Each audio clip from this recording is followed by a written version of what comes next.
मेरा नाम गगनदीप और हम एग्रीकल्चर और फॉरेस्ट्री स्टूडेंट्स के साथ में वर्क कर रहे हैं। और जो स्टडी अब्रॉड अपॉर्चुनिटी है, स्पेशली कहें कि जो पब्लिक यूनिवर्सिटीज़ हैं, वर्ल्ड क्लास पब्लिक यूनिवर्सिटीज़ हैं, तो उन तक जो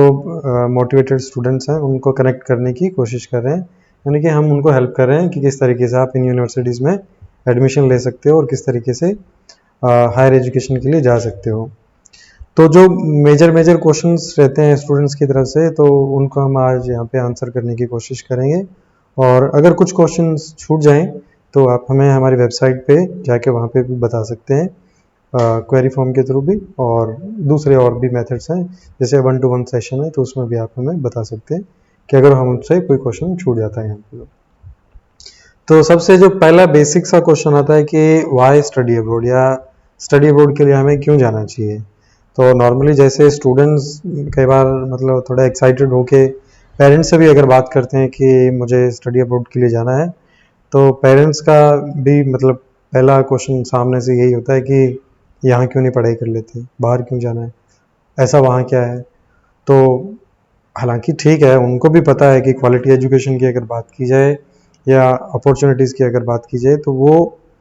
कहीं ना कहीं जो डेवलप वर्ल्ड है, या यूं कहो कि जो यूरोपियन और फिर उसके बाद कैनेडियन या यूएस जो यूनिवर्सिटीज़ है, वहाँ पे आपके पास में अपॉर्चुनिटीज़ फ्यूचर को लेके ज़्यादा रहती हैं।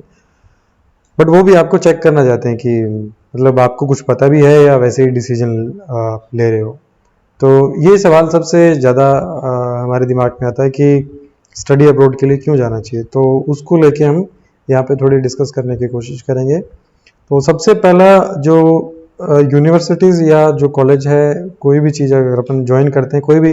एजुकेशनल इंस्टीट्यूट ज्वाइन करते हैं, तो सबसे जो मेजर उसके पीछे रीज़न रहता है वो होता है हमारा नॉलेज गेन करना। हम नॉलेज गेन करने के लिए करते हैं।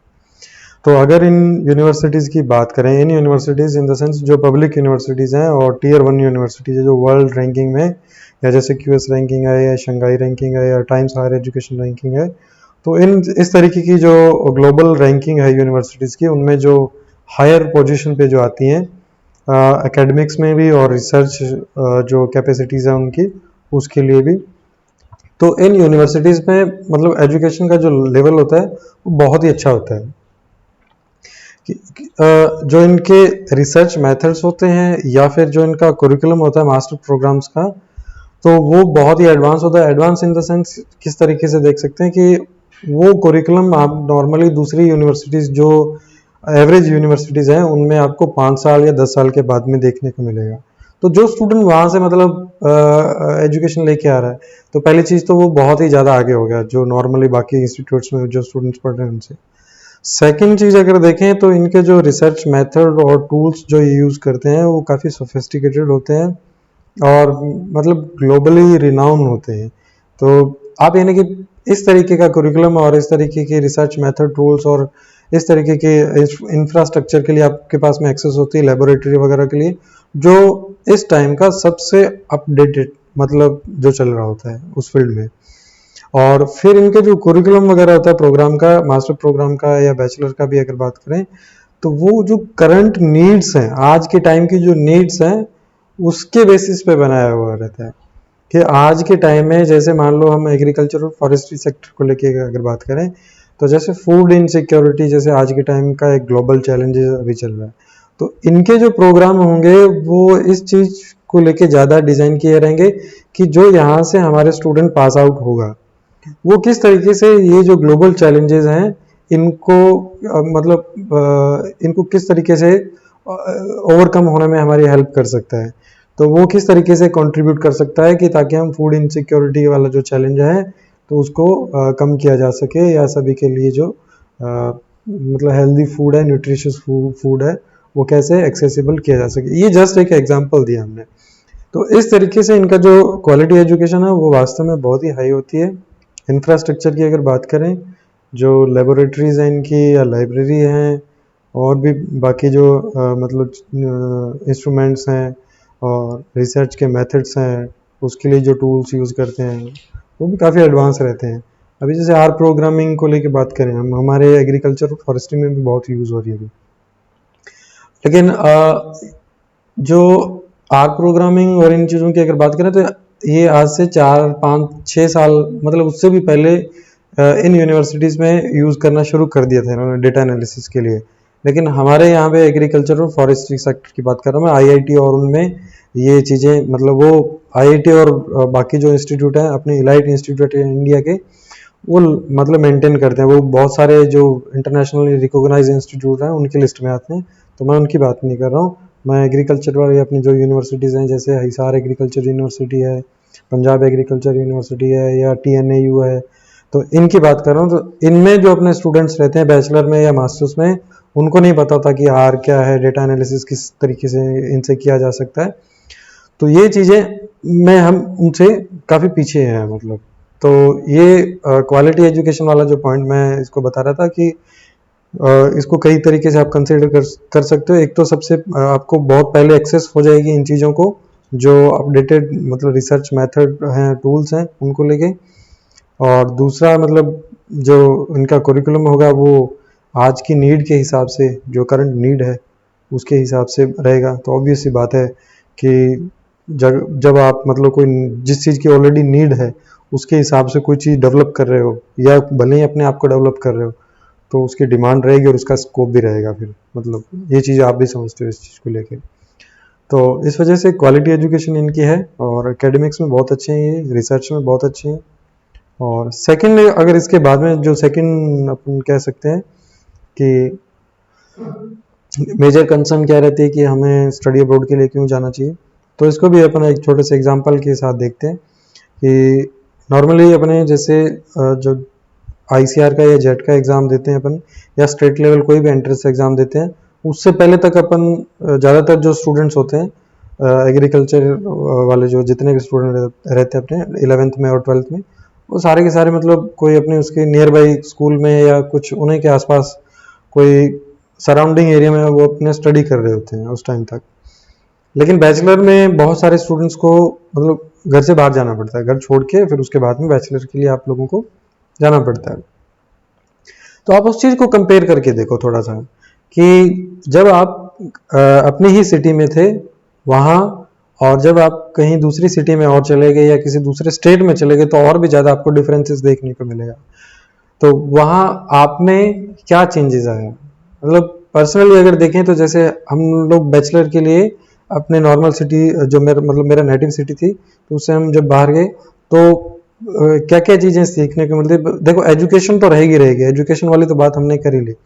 एजुकेशन तो है ही, उसके अलावा भी जो सोशली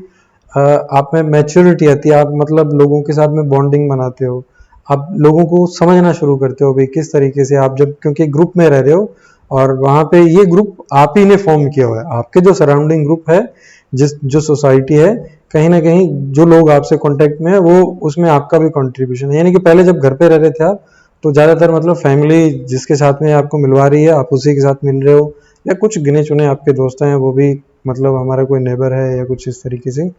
या फिर कुछ स्कूल में जो मतलब कुछ 2 4 या गिने चुने जो बच्चे हैं वो हमारे फ्रेंड सर्कल में। लेकिन अभी आपको एक नया मौका मिल रहा है कि अलग अलग कल्चर से जो लोग वहाँ पे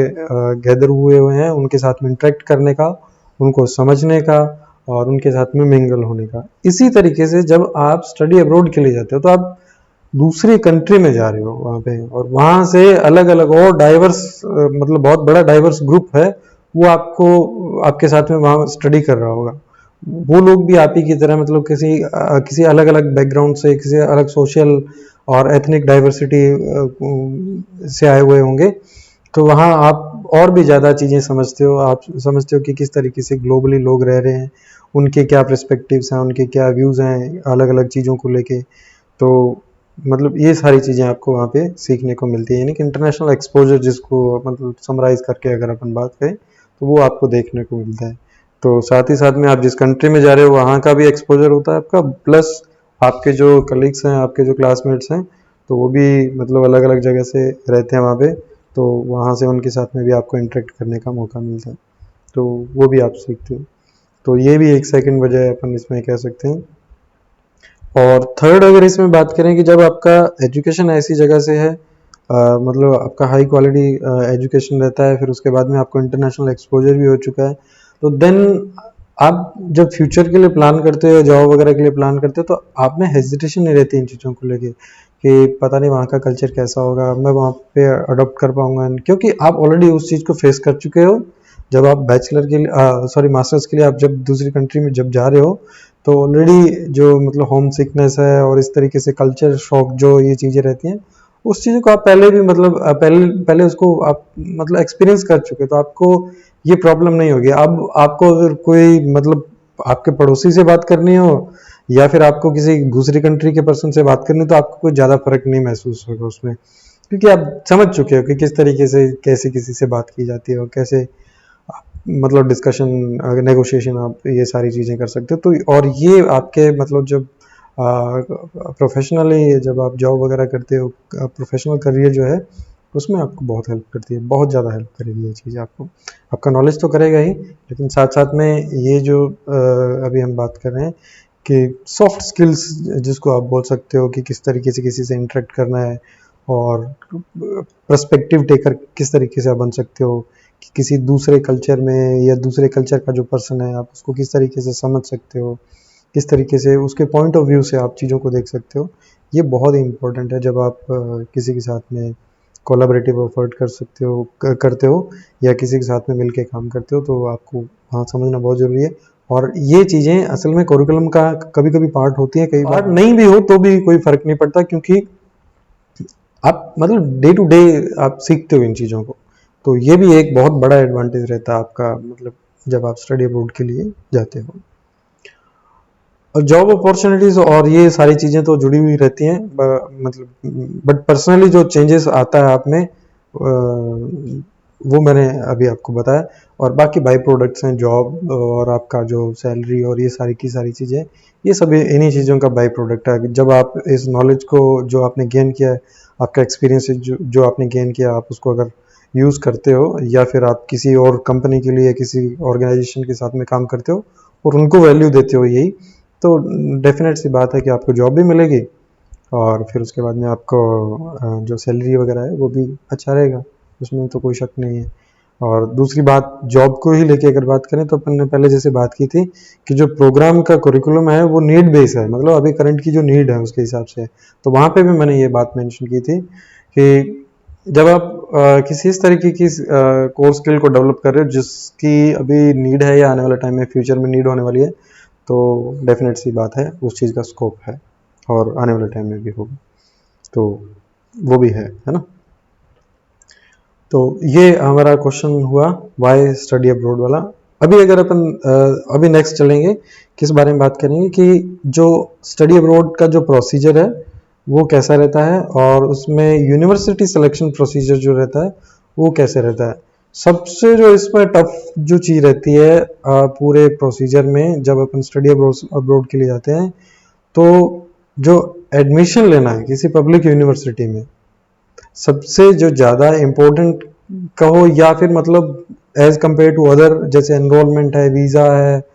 और ये सारी की सारी जितने बाकी का जो आप अदर एक्टिविटीज़ करते हो यूनिवर्सिटी एडमिशन के अलावा, उनके कंपेयर में अगर आप एडमिशन को देखते हो उसमें जो आपके एफर्ट लगते हैं वो सबसे ज़्यादा रहेंगे। और सबसे पहला जो मतलब काम रहता है वो अपन देखते हैं कि स्टेप बाय स्टेप क्या प्रोसीजर रहता है। सबसे पहले आप प्रोग्राम सेलेक्ट करते हो, आप इस तरीके के प्रोग्राम सेलेक्ट करते हो जो आपकी चॉइसेस के हिसाब से हो, और फिर आप उस तरीके की उन प्रोग्राम को सेलेक्ट करने के बाद में उनकी डिटेल्स वगैरह आप चेक करोगे और फिर देखोगे कि किस में क्या डॉक्यूमेंट्स चाहिए, जिसमें आपके पास में डॉक्यूमेंट्स हैं या आप अवेलेबल करवा सकते हो, तो उनका आप डॉक्यूमेंटेशन करना शुरू कर देते हो। जैसे तो आप डॉक्यूमेंटेशन करते हो और फिर उसके बाद में आप यूनिवर्सिटी को अप्लाई करते हो। साथ ही साथ में अगर स्कॉलरशिप पॉसिबिलिटीज़ भी होती हैं तो आप उनके लिए भी अप्लाई करते हो, जैसे डार्ट है, इरास्मस मुंडस है या फिर और भी अलग अलग तरीके की जो स्कॉलरशिप्स हैं मिनिस्ट्रीज़ की तरफ से। आपकी जो नेटिव कंट्री है, जैसे हमारे अभी इंडियन गवर्नमेंट की अगर बात करें तो MHRD है या फिर मिनिस्ट्री ऑफ एक्सटर्नल अफेयर है, तो उनकी तरफ से भी स्कॉलरशिप जैसे मतलब प्रोवाइड करवाई जाती हैं। कॉमनवेल्थ जैसी स्कॉलरशिप है, तो ये अलग अलग स्कॉलरशिप्स जो रहती हैं वो आप इसी टाइम पे जब यूनिवर्सिटी को आप अप्लाई कर रहे होते हो, डॉक्यूमेंटेशन कर रहे होते हो, तो आप यूनिवर्सिटी के साथ में ही स्कॉलरशिप वाला पार्ट भी साथ साथ में देखते रहते हो। ज़्यादातर ऐसा ही होता है, और कुछ कुछ केसेस में ऐसा भी होता है कि आप पहले एडमिशन सिक्योर करते हो और फिर उसके बाद में स्कॉलरशिप के लिए या फंडिंग के लिए अप्लाई करते हो, तो वो भी एक सिनेरियो है। तो यह इसमें हमने देखा कि क्या जस्टिफिकेशन, या फिर यूं कह सकते हैं कि अपने को स्टडी अब्रॉड के लिए क्यों जाना चाहिए। और इस वीडियो में हम इतना ही देखेंगे। बाकी जो नेक्स्ट टॉपिक रहेगा हमारा, वो रहेगा कि जो स्टडी अब्रॉड की जो प्रोसीजर है या प्रोसेस है एग्रीकल्चर और फॉरेस्ट्री स्टूडेंट्स के लिए मास्टर प्रोग्राम के लिए, वो क्या रहती है,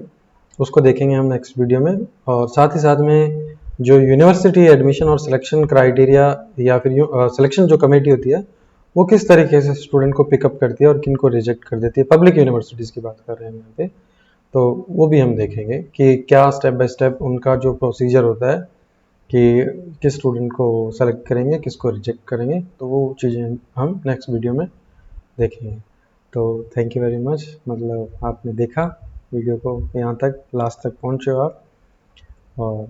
चैनल को सब्सक्राइब करो। और जो कोई एग्रीकल्चर या फॉरेस्ट्री का कोई मतलब मोटिवेटेड स्टूडेंट है जिसके पास मतलब अच्छा एकेडमिक रिकॉर्ड है, अच्छी प्रोफाइल है, तो आप उनके साथ में शेयर कीजिए। हो सकता है कि हम कहीं ना कहीं आने वाले टाइम में उन्हीं स्टूडेंट्स को फर्दर इन यूनिवर्सिटीज़ के साथ में कनेक्ट करवा सकें। और thank you very much. Channel को सब्सक्राइब करो और वीडियो को शेयर करो ज़्यादा से ज़्यादा। धन्यवाद।